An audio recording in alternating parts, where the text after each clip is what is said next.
Hello. Astronomy picture of the day, December 10, 2022. Today's video is about America and the Sea of Serenity.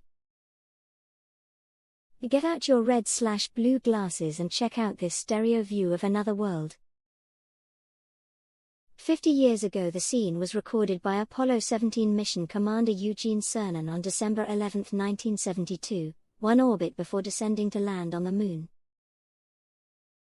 The stereo anaglyph was assembled from two photographs, AS-17 147 22465, AS-17 147 22466, captured from his vantage point on board the Lunar Module Challenger as he and Dr. Harrison Schmitt flew over Apollo 17's landing site in the Taurus-Littrow Valley.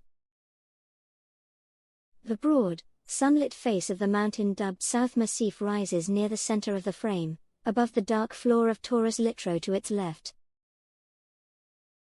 Piloted by Ron Evans, the command module America is visible in orbit in the foreground against the South Massif's peak. Beyond the mountains, toward the lunar limb, lies the Moon's Mare Serenitatis. Thanks for watching. And don't forget to like, comment, and share.